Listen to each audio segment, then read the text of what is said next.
بچے ساتھ ہو، صحرا کا علاقہ ہو، تپتی ہوئی ریت ہو، اتنے کٹھن اور سخت حالات، چاروں جانب موت ہی موت، دور دور تک اپنوں کا نام و نشان کوئی نہیں، اور اکیلے فیصلہ کرنے والے امام حسین، باقی سارے بچے ہیں یا عورتیں، سارے بڑے اکیلے 19 لوگوں کو ایک بار میں حضرت ایسے ہی تماشا بنا دیا ہے۔ مظلوم تھے وہ تو رو رہے تھے، ہر مقرر یہ کہہ رہا ہے کہ وہ تو بار بار کہ ابا پانی مل جائے، پانی آ جائے، ترس گئے۔ خدا کا خوف کرو، یہ دلیر لوگ تھے، ان کی باتیں آج بھی پڑھ کے دلیری پیدا ہوتی ہے، دلیری پیدا ہوتی ہے، دلیری۔ دوسرے پہ مشکیزہ، وہ بھی کٹا۔ دیکھ لو میں پس منظر پہ ہوں ابھی تک، میں بتا رہا ہوں کہ جہاد کس کے خلاف تھا؟ ظالم حکمران کے خلاف، ظالم کافر کے خلاف نہیں، مشرک کے خلاف نہیں۔ حضرت امام حسین رضی اللہ تعالیٰ عنہ نے ہر جگہ ایک ہی بات کی کہ یزید شرابی ہے تو بچے کٹوا دوں گا، شرابی کو ووٹ۔ یہ ایک نہیں، ہر کتاب میں یہی لکھا، ہر کتاب میں، اور ہر مسلک کی کتاب۔ یزید چونکہ مجرے دیکھتا ہے، رنڈیوں کا ناچ دیکھتا ہے، بچے کٹوا دوں گا، اس کے ہاتھ میں ہاتھ۔ امام حسین نے فرمایا چونکہ اللہ کی حدوں کو توڑتا ہے، حقوق اللہ پامال کرتا ہے، حدود اللہ، بچے کٹوا دوں گا لیکن اس کے ہاتھ میں ہاتھ۔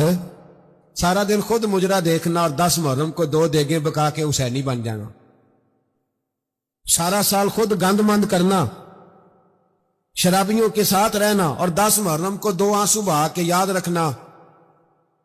میں ہمیشہ کہتا ہوں، پھر کہہ رہا ہوں، جس کے موبائل میں گندے گانے ہیں، گند دیکھتا ہے، شرابی کبابی کا سپورٹر ہے، ووٹر ہے، یا مجرے دیکھتا ہے، آتا جاتا ہے، وہ یاد رکھے قیامت میں امام حسین کا ہاتھ ہوگا، اس کا گریبان ہوگا۔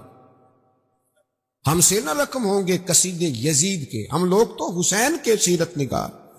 حضرت عباس رٹا نہیں، ہم تو چاہتے ہیں امت اکٹھی ہو جائے، لیکن جو بندہ نبی پاک کی ماں کو دوزخی کہے، حضور کے باپ کو جہنمی کہے، یزید کو امیر المومنین کہے، اس کے ساتھ اتفاق رائے کر لیا جائے، یہ مذہب ہماری سمجھ میں نہیں آتا، بالکل نہیں آتا، قطعاً نہیں ہماری سمجھ میں آتا۔ کیسے اتحاد کر لیا جائے؟ یہاں تو میرے بھائی جو ہمارے ابا کا مخالف ہو، اس سے اتحاد نہیں ہوتا، اور جو نبی پاک کے والد کو دوزخی کہے اس سے اتحاد ہو جائے۔ کہتے ہیں جی وہ جی اتنی فرقہ واریت ہو گئی، ہم کس مسجد میں جائیں؟ 60 پارٹیاں پاکستان میں رجسٹرڈ ہیں جو الیکشن لڑتی ہیں، کبھی کسی بندے کو ٹینشن نہیں ہوئی کہ کس کے پاس جائیں کس کے پاس نہ جائیں، کبھی نہیں کو بولا کہ اب وہ بھی کھڑا ہو گیا، وہ بھی، کوئی ٹینشن نہیں۔ مذہب کی باری ٹینشن ہو جاتی ہے، اتنا بڑا مذہب ہوتا ہے بھائی، غلط بندے بھی آ ہی جاتے ہیں بیچ میں، تھوڑا پہچان کے چلنا پڑتا ہے صحیح کون ہے اور غلط ہے۔ اور یہی تو ہمیں امام حسین نے بتایا ہے کہ مذہب کے اندر ہی تم نے شناخت کرنی ہے کہ بندہ ٹھیک کون ہے اور بندہ غلط ہے۔ یہی تو کربلا ہے، یہی تو امام حسین نے بتایا، کفر اسلام نہیں، حق اور باطل۔ تو سمجھیے گئے، درس یہ ہے، پیغام یہ ہے، پیغام یہ ہے، یاد رکھو موت تیزی سے آ رہی ہے، ہمارے ساتھ والے دائیں بائیں والے سب چلے گئے، اسی طرح نمبر لگے گا، ایک دن اعلان ہوگا۔ ضمیر کے قیدی بن کے زندگی نہ گزارو، بالکل نہ گزارو، یہ تھوڑی سی زندگی ہے، دنیا سجن المومن۔ حق بات کرو، حق پہ ڈٹنا سیکھو، دین سمجھو، خبردار رسول پاک صلی اللہ علیہ وسلم کے دین میں ظالم، جابر، فاسق، فاجر کی کوئی گنجائش قطعاً نہیں ہے۔ اپنے آپ کو سمیٹو، اپنے آپ کو سنبھالو، دین میں اپنا کردار ادا کرنے کی کوشش کرو۔ دین طلب کرتا ہے ہم سے کہ ہم نے دین کو کیا دیا ہے۔ امام حسین نے سارا گھرانہ دین کے لیے دے دیا۔ ہمارا جو بچہ کسی کام کا نہیں رہتا اسے مدرسے داخل کرا، ہم نے دین اتنا کمزور کر دیا ہے کہ عالم اگر شور نہ کریں، عالم اگر شور نہ کریں، زور نہ کریں، گھٹن والا ماحول ہو گیا، مذہب کی پوزیشن کمزور کر دی۔ اب جہاں تک اس بات کا تعلق ہے جی فرقے ہو گئے، تو میرے بھائی یہ کوئی اتنی خطرناک بات ہے، یہ کوئی اتنا مشکل معاملہ نہیں ہے، یہ تو امام حسین نے بتا دیا تھا کہ یزید کے طور پر ایک غلط فرقہ کھڑا ہو گیا ہے، لہذا اس کا مقابلہ کرنا ہے۔ اس میں کوئی بری بات ہے، لیکن ایک سبق ہے بزرگوں کا کہ اگر سچی بات بھی نہیں کرنی تو پھر اس منبر کا حق ادا نہیں ہوتا۔ جو سچ بولے وہ حسینی ہے، جو ظالم کے سامنے کھڑا ہو جائے وہ حسینی ہے، جو مصلحت کوش ہو، جو کہے ٹائم نہیں، گراؤنڈ ریالٹی نہیں، حالات نہیں، طبیعت نہیں، موقع نہیں، تو ابھی امام حسین کے پیغام کو نہیں سمجھا۔ میں بہت سارے بزرگوں کا نام اس لیے نہیں لیتا کہ لوگ ایسے نہ کہیں کہ کسی کا نام کیش کرایا جا رہا ہے، لیکن میں نے سارے مناقب پڑھے ہیں، میری لائبریری میں کتابیں ہیں، میں پڑھتا رہتا ہوں، میں سفر میں بھی ساتھ رکھتا ہوں، لیکن حضرت شیخ عبدالصبور بیگ منشور ہزاروی کا شعر امام علی مقام کے مقابلے میں اس طرح کا ہے کہ مجھے سارے شاعروں سے زیادہ وزنی محسوس ہوتا ہے۔ انہوں نے کہا تھا اس شاہ مشرقین کی، اس نور عین کی مطلوب ہے جہاں کو قیادت حسین کی۔ دیکھیے ذرا حسن، اور ہر سو یزیدیوں کا زمانے میں زور ہے، ایک دو جگہ پہ نہیں، ہر سو یزیدیوں کا زمانے میں زور ہے۔ منشور آج پھر ہے ضرورت حسین کی، آج پھر ہے ضرورت ہے، آج لوگ حسینی بنے، امام حسین کے نقش قدم پر۔ وہ کہتے ہیں زور ہو گیا یزیدیوں کا، یہ ہمارے بزرگ ہمیں بتا گئے۔ مسجد کی طرف توجہ کرو، اپنے بچوں کی نگہبانی کرو۔ دنیا کی زندگی اتنی مختصر ہے کہ ایک خواب لگے گا جب ہم جائیں گے دنیا، ایک خواب لگے گا، خواب تھا جو کچھ کے دیکھا، جو سنا افسانہ تھا۔ اہل بیت نبوت کا اسوہ عبادت ہے، ریاضت ہے، پردہ ہے، پرہیزگاری ہے، اس پر توجہ کریں۔ جن کی بچیاں سر نہیں ڈھانپتی وہ 10 محرم کو بے شک دیگ نہ پکایا کریں۔ جو لوگ قرآن شریف پڑھنے کے عادی نہیں وہ بلا بے شک امام علی مقام کا ذکر نہ کریں، اس لیے کہ امام حسین نے سر سجدے میں کٹایا ہے اور تلاوت نیزے کی نوک پہ بھی جاری رکھی ہے۔ دین کے ساتھ اپنے آپ کو جوڑو، دیندار بنو، رسول اللہ کی غلامی اختیار کرو، ورنہ یہ زندگی کچھ ایسا وقت بھی لاتی ہے کہ جب زندگی بوجھ بن جاتی ہے۔ کچھ لوگ صحابہ کے بارے میں کمزور جملے بولتے ہیں، غلط باتیں کرتے ہیں، کچھ اہل بیت نبوت کے بارے میں غلط باتیں کرتے ہیں۔ یہ صرف سنی ہے جو حق چار یار کا نعرہ بھی کھل کے لگاتا ہے، اور یہ نعرہ حیدری یا علی بھی کھل کے لگاتا ہے۔ یہ اللہ نے صرف ہمیں مقام، وہ الگ بات ہے کہ ہم لوگ سننے کو تیار نہیں، سمجھنے کو تیار نہیں کہ اللہ نے ہمیں مرتبہ کتنا عطا فرمایا ہے۔ یہ صرف ہماری امام حسین کی شہادت کا کچھ تھوڑا سا پس منظر۔ شہادت ہمارے ہاں بیان ہوتی ہے اس انداز میں کہ لگتا ہے کہ کسی مظلوم بندے کو کسی نے پکڑا ہوا تھا تو وہ سارے اسے مار رہے تھے اور وہ منتیں کر رہا تھا کہ مجھے نہ مارو۔ اتنی ہائے ہائے کی جاتی ہے کہ محسوس ہوتا ہے کہ امام علی مقام بڑے پریشان تھے کہ کسی طریقے سے، اور ان کا خاندان بڑا تکلیف میں تھا کہ جلدی کہیں کربلا سے نکل جائیں۔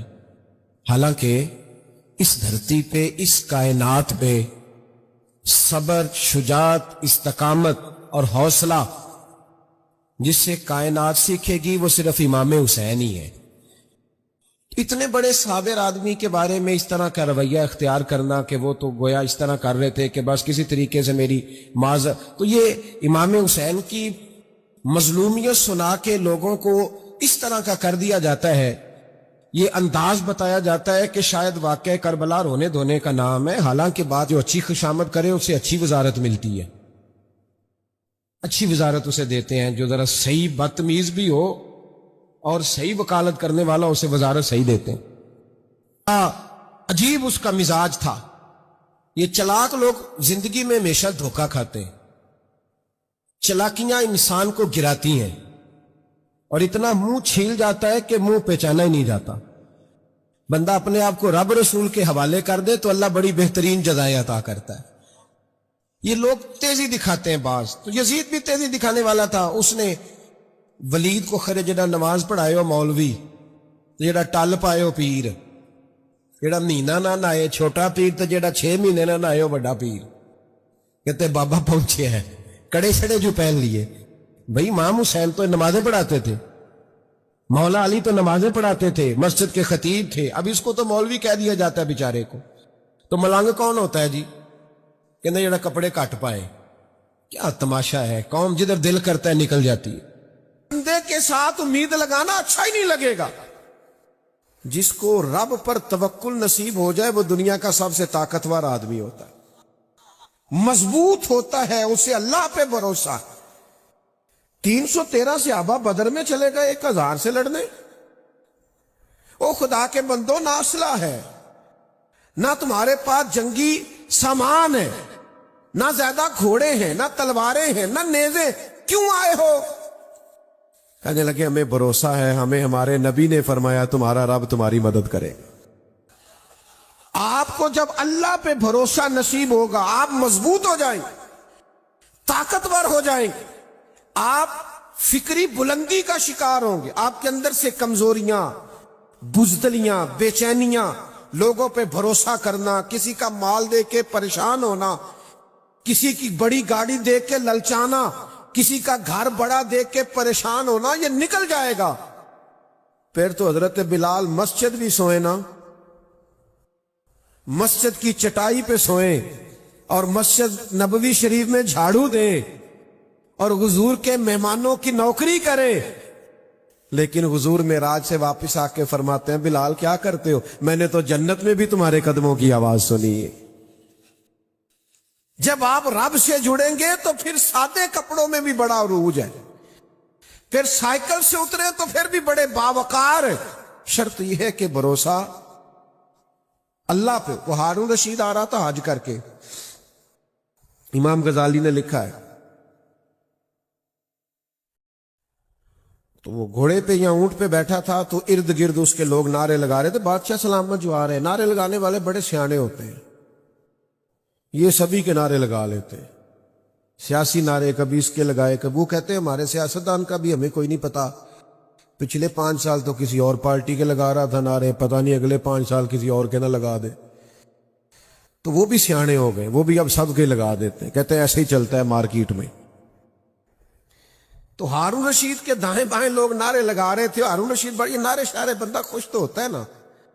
ہماری گاڑیوں پہ جب پھول گرتے ہیں اور لوگ پیچھے بھاگتے ہیں تو نفس تو تسکین پاتا ہے نا. یہ معاملہ ہوتا تو ہے، اللہ تعالیٰ محفوظ کرے. بڑا راضی ہو رہا تھا ہارون رشید. اچانک ہارون رشید کی نظر پڑی تو ایک ٹیلے پہ حضرت بہلول دانا بیٹھے تھے.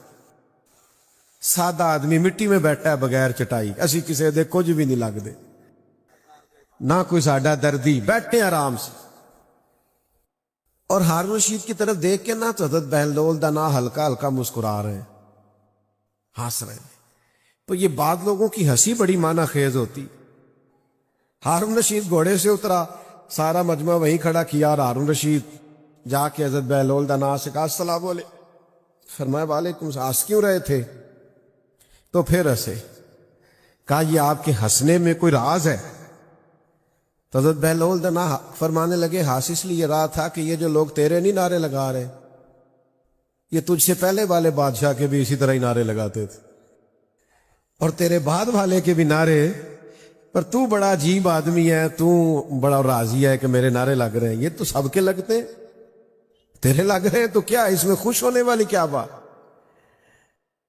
تو ہارون رشید پر بڑا اثر ہوا. بڑے لوگ جو ہوتے ہیں ظاہر ہے ان کے کوئی تقیہ کلام ہوتے ہیں، تو بڑے لوگوں کا تقیہ کلام تھا، وہی اس کا بھی تھا. کہنے لگا حضرت میں نے سنا ہے آپ پر کچھ قرضہ ہے، مجھے حکم دیں میں آپ کا قرض اتار دوں، حکم کریں. تو حضرت بہلول دانا تھوڑا غصے میں آ گئے، فرمانے لگے ایک بات تو بتا، تیرا رب کون ہے؟ توجہ ہے میری بات پر؟ تیرا رب کون ہے؟ کہنے لگا اللہ. تو فرمایا میرا کون ہے؟ سنے کہا اللہ. تو فرمانے لگے ہارون رشید پھر یہ تو نہیں نہ ہو سکتا کہ اللہ ہارون رشید کو دیتا جائے اور بہلول دانا کو بھول ہی جائے. جہاں اپنا کام کار ہم بندوں سے امیدیں نہیں لگاتے، ہم اپنے رب کریم سے امیدیں لگاتے. جب حضور کے صدقے آپ کو معرفت الہی نصیب ہوگی اچھا ہی نہیں لگے گا.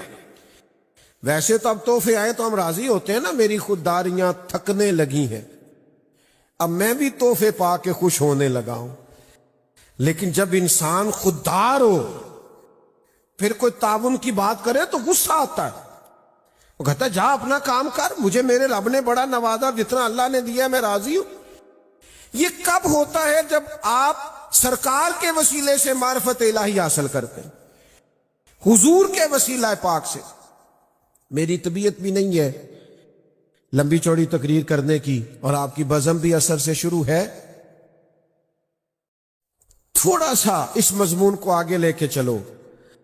وہ پھر جن لوگوں کو یہ معرفت نصیب ہو گئی تھی نا، وہ پھر حضرت صدیق اکبر جیسے لوگ تھے. حضرت صدیق جیسے، یعنی بادشاہ وقت کو رات کو کسی بوڑھی اماں کے گھر میں جھاڑو دینا پڑے تو پریشانی کوئی نہیں، کسی بوڑھی اماں کے گھر میں پانی بھر کے لانا پڑے تو پریشانی. کیوں؟ اس لیے کہ ان کو معرفت الہی نصیب ہے. پھر یہی مزاج ہو تو بندے حضرت فاروق اعظم جیسے ہوتے ہیں. حضرت سعد بن ابی وقاص پتہ کیا فرمایا کرتے تھے؟ حضرت سعد بن ابی وقاص فرماتے تھے کہ نہ تو عمر اسلام میں ہم سے مقدم ہے، نہ ہجرت میں ہم سے مقدم ہے، نہ نفلی روزے زیادہ رکھے ہیں، نہ نفلی نمازیں زیادہ پڑھی، پر شان زیادہ لے گئے. لوگوں نے کہا حضور وہ کیسے؟ تو حضرت سعد بن ابی وقاص فرمانے لگے وہ اس لیے کہ جناب عمر نے دنیا سے کبھی دل نہیں لگایا، دنیا سے بے رغبت رہے، مال دنیا سے دور رہے، دل گویا جب بھی لگایا ہے یا اللہ سے لگایا یا اللہ کے رسول سے لگایا. یعنی پیوند لگے کپڑوں میں بھی خطبہ دے دیا، پرواہ کوئی نہیں. اپنی زندگی ساری سادگی میں گزار دی، مسئلہ ہی کوئی نہیں. یہ کب ہوتا ہے؟ جب آپ کی توجہ اللہ کی جانب ہو. شکر کرنا بھی آسان، صبر کرنا بھی آسان، قناعت کرنا بھی آسان، تھوڑے پہ گزارا کرنا بھی آسان. شرط یہ ہے کہ سرکار کے ذریعے سے معرفت الہی نصیب ہو. اپنے حساب سے نہ ترتیب دیا ہوا ہو کہ کوئی نہیں جی خیر ہے، دنیا داری بھی رکھنی پڑتی ہے. میرے عزیزو یاد رکھ لیں، سمجھ لیں اس بات کو اور اس پر غور کر لیں کہ معرفت الہی سرکار کے صدقے ملتی ہے، اور اللہ کی معرفت جن لوگوں کو نصیب ہو جائے وہ پھر مضبوط ہو جاتے ہیں. زندگی سے کتنا پیار ہے آج لوگوں کو. آپ نے مجھے بتانا نہیں، ہاں نہ نہیں کرنی، پر کافی سارے لوگ موت سے ڈرتے ہیں. نہیں میں کہ تسی ہاں نہ نہیں کرنی، کیمرے جو نہ آ جائے جی کدھرے، پتہ چل جاتا ہے. کافی سارے لوگ موت سے، میں اکثر دوستوں سے کہتا ہوں کافی سارے لوگ پیسوں سے پیار کرتے ہیں تو لوگ غصہ کرتے ہیں، حالانکہ کرتے ہیں. کتاب و سنت پڑھ کے دیکھ لیں، لوگ پیسوں سے پیار کرتے ہیں. حضور فرماتے ہیں سونے کی 2 وادیاں ہوں تو آدم کا بیٹا کہتا ہے تیسری بھی چاہیے. کرتے ہیں لیکن آپ منوا نہیں سکتے کسی کو کہ میں کرتا ہوں. کوئی ماننے کو تیار، حدیث پاک میں ہے، قرآن مجید میں ہے پیار کرتے ہیں، لیکن لوگ ماننے کو تیار. تسی بھی نہ منیا جے. ایسے میرے 2-4 دوست ہیں، میں انہوں نے کہندا رہنا، میں کہنا تہاڈے کو پیسے نہ ہون تے تسی بیمار جے لگدے ہو، اور جیب تہاڈی بھری ہوے تے تہاڈی صحت بھی. یعنی وہ کبھی کبھی ان کا اترا چہرہ دیکھوں تو میں ان سے پوچھ لیتا ہوں کہ آج کل گاہک کوئی کاٹا آ رہے ہیں دکان تے. پتہ چل جاتا ہے کہ صحت مبارک جناب کی ٹھیک ہے. یہ موت کا ڈر، یہ پیسوں کا پیار، یہ شہرت سے محبت، یہ اپنی ذات سے لگاؤ، یہ کب ہوتا ہے؟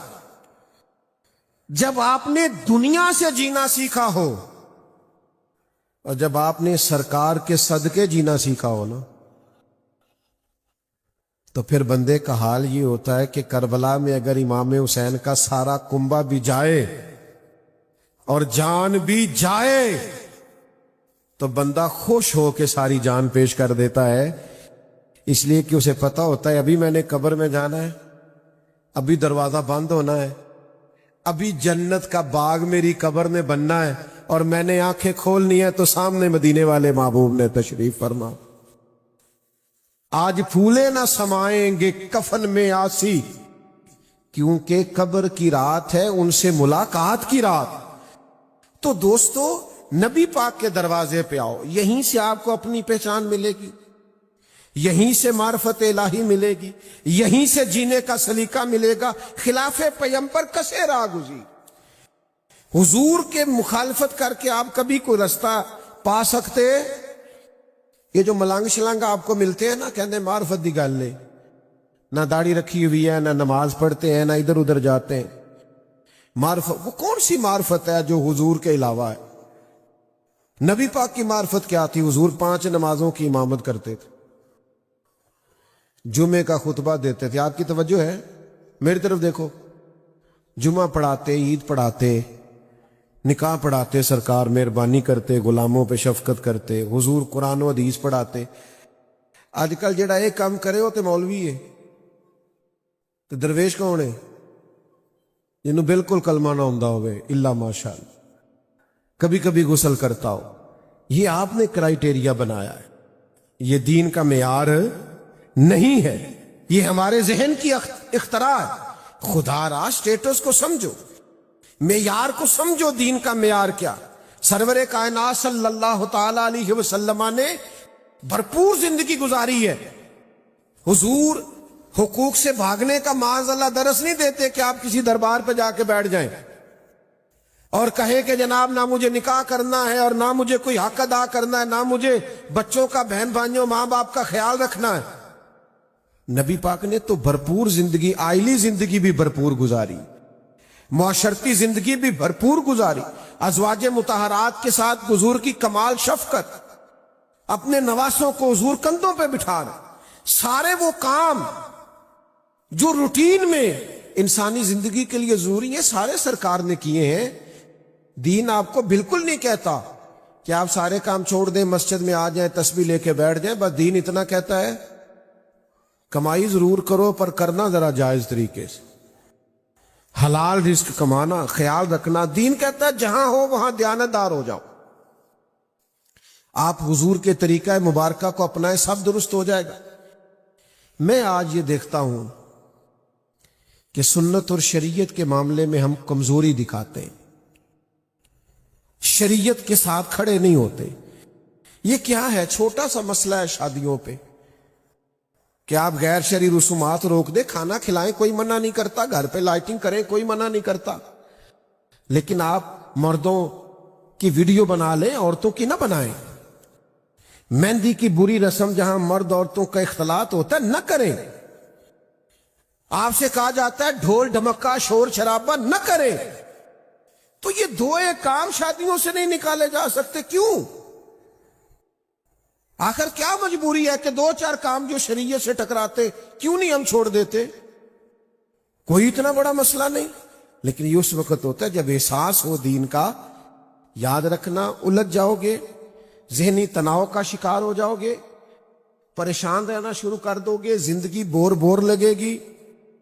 اس طرح وقت گزارو جو طریقہ مدینے والے محبوب نے دیا ہے، تاکہ جتنے دن زندگی کے ہیں بھرپور گزارے جا سکے، شان سے گزارے جا سکے. دو باتیں سنیں اور میں اپنی بات کو ختم کروں. عقائد کی پختگی بڑی ضروری ہے. بڑے گہرے فتنے لوگ دین کے نام زندگی اگر بنانا ہے، یعنی با مقصد زندگی، با مقصد زندگی جو ہوتی ہے اس میں بندہ بور نہیں ہوتا. با مقصد زندگی میں انسان ذہنی تناؤ کا شکار نہیں ہوتا. با مقصد زندگی گزارتے ہیں نا کچھ لوگوں کو کوئی مقصد ہی نہیں نہ ہوتا، با فوٹو شوٹو کھچانا، تعلق شالق بنانا، کچھ کارڈ دینا، کچھ کارڈ لے لینا، یہ مقصد ہوتا ہے. فلانا بھی مجھے جانتا ہے، فلانے کو میں بھی جانتا ہوں. یا دو چار لوگوں سے کہہ دینا کوئی حکم ہوا تو دسیا جی، تے جدوں حکم دا واری آئی کام ہی ختم ہو جاتا ہے. یاد رکھیں میرے عزیز، یہ بے مقصد بے معنی کام نہ کریں. آپ اسی کو دینی مقصد بنا لیں. آپ کسی کی فاتحہ اللہ کی رضا کے لیے پڑھیں، دیکھیں اجر کتنا ہوتا ہے. آپ کسی سے تعلق محض اللہ کی رضا کے لیے کریں گے تو تکمیل ایمان کا ذریعہ بن جائے. با مقصد زندگی آپ کو نہ تھکائے گی، نہ آپ کبھی اکتائیں گے. مجھے ایک دفعہ میرے کالج کے دوست نے کہا چل یار نوکری کر تھک گیا، کچھ 4 دن کسی ٹھنڈے علاقے چلیے. میں بڑا اکتایا. میں کہ تو جا بھائی، اسی نہیں اکتائے، ساڈا تے کام ہی بڑا مزیدار ہے. نہ بندہ تھکدا ہے نہ بندہ اکتاندا، وہ جائے جو کسی ٹینشن میں ہو. میں تے اپنی حیاتی تو قربان تھی وہاں، محمد پکیندے گزر گئی. یہ تو مزیدار ہے، میری تو بات بن گئی ہے تیری بات کرتے کرتے. تو بھائی وہ جائے جو کسی ٹینشن کا شکار ہو. ہم تو بڑے سکون میں ہیں. بڑے اطمینان میں، اس لیے ضرورت نہیں پڑی کبھی کہ ذرا تھوڑا سا نکلیں تو تھوڑا سا ٹھنڈک ہو تو کام ہی مزیدار ہے۔ آپ با مقصد زندگی دیکھیے نا، نبی پاک صلی اللہ علیہ وسلم ایک سفر پہ تشریف لے گئے تو کچھ دنوں کے بعد حضور واپس تشریف لائے۔ اللہ کے حبیب صلی اللہ علیہ وسلم کا مبارک طریقہ یہ تھا کہ حضور سفر پہ جاتے تو سب سے آخر میں سیدہ فاطمہ کے گھر جاتے، اور واپس تشریف لاتے تو سب سے پہلے سیدہ پاک کے گھر جاتے۔